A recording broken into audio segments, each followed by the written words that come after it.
Morning, everyone. My name is Christine Hong. I'd like to welcome you to the first ever UC Santa Cruz Center for Racial Justice Summer Institute. And I want to begin with just some really brief remarks. I want to thank the really wonderful team of people at the CRJ and acknowledge the labor and the enormous dedication that went into this launch event. And that includes Stephen Young, Chiza Hughes, Domingo Canizales, and Taylor Ainsley. And I want to say that our aim and our intention is to keep the Summer Institute free to the public, open and accessible. And although the Center for Racial Justice, and I probably shouldn't divulge this, but I will anyways, even though we are going into our fourth year, we are operating on 2 years of seed funding. And this is a very, very scrappy and determined team, and we're determined to continue. So I want to thank, there are different funding sources that helped cover the basic operational costs.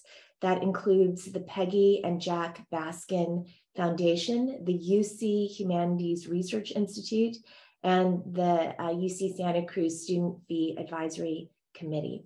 I want to say about the Summer Institute that this Summer Institute was almost 2 years in the making. We hope, it's our goal to be able to hold a Summer Institute every other year. So not summer 2023, but summer 2024. Please do stay tuned. I want to say that in early 2021, the CRJ initiated a series of conversations. We began reaching out to possible participants, including Yusef Omowale, Paul Lim, JT Takagi, Neil Gotanda, Bob Wing, Linda Burnham, more recently, Juyeon Ri, and the members of the Ending the Korean War Teaching Collective. All of them really generously agreed to take part in this inaugural Summer Institute. And through a series of planning conversations, they helped to shape what you are taking part in today. But before I go any further, what I want to do was just let Stefan, Stefan, why don't I yield the protocols to you in just a moment, and then I'll just do this. So I want to say that Neda Atanasaski, who's currently at the University of Maryland, Kara Hizutake, and I began discussing the possibility of this institute a number of years ago. This is back in 2018, 2019. And we considered how some of the Ivy League universities have their own summer schools. Dartmouth has its Futures of American Studies. Cornell has its School of Criticism and Theory. And these summer schools, as I'm calling them, position themselves at the vanguard of their respective fields. And, they see themselves as playing a role in the institutional reproduction of American studies, the institutional reproduction of critical theory.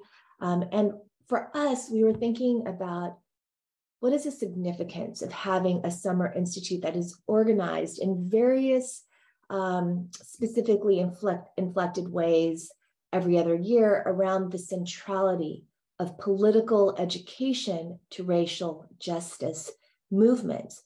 And what's the significant, how do we organize a Summer Institute that is not pitched narrowly to academics, or is narrowly aimed at the reproduction of academic fields, but more broadly brings together community organizers, activists, teachers, and ethnic studies practitioners. And so, this would be to undertake racial justice not as an academic topic, but to understand political education within racial justice struggles as essential to any kind of movement praxis.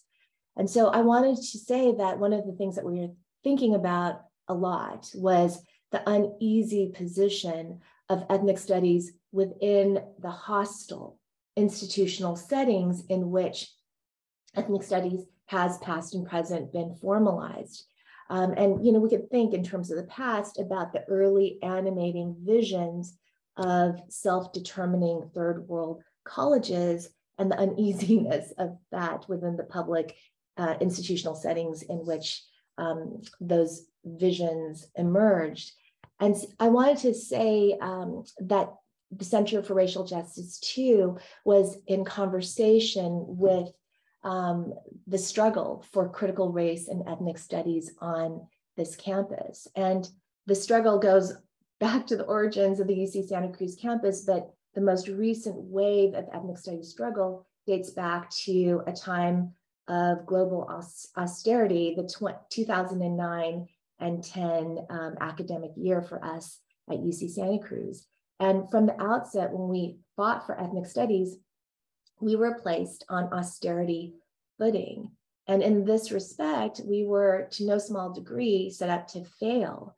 We were forced to self-exploit in order to keep CREZ running. And in the early years of, keeping CREZ afloat, we were so obliterated by just work, enormous work.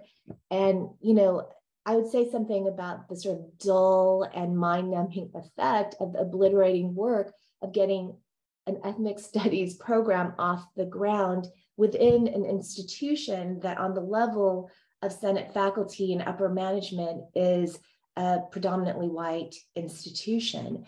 And so what happened at this time was Nadia Tanasowski and I discussed the urgency of having a space that enabled the political and intellectual commitments of ethnic studies and the foundational commitment to racial justice have a place, within the work that we do. And so we saw CRJ, the Center for Racial Justice, as a vehicle for community engagement and public-facing work around racial justice, and more pointedly, an arena that was explicitly and unabashedly committed to political education. And to understand political education is absolutely essential to movements for racial justice, labor struggles, and anti-imperialist work. So we aimed to be able to foster a space of study from which solidarity can be imagined and enacted. There will be 3 days of sessions, 1 today, 2 tomorrow, and 2 on Friday. And we hope that what will emerge here are a series of critical and clarifying discussions on solidarity against anti-Blackness, the far-reaching significance of Harry Chung's Marxism and racism study groups of the 1970s, as well as the unending Korean War. We invite you to participate in conversations that draw lines of continuity across struggles and conversations. And we also invite you to take part in an opportunity to think about modes of political education and the methods specific to political education. Jian Ri, who will be speaking on the very last day, has spoken about how a kind of effect and affect of political education is discomfort. So I invite you to get uncomfortable. And I will do an introduction in just a bit, but I wanted to invite Stefan Jung to be able to speak about some protocols.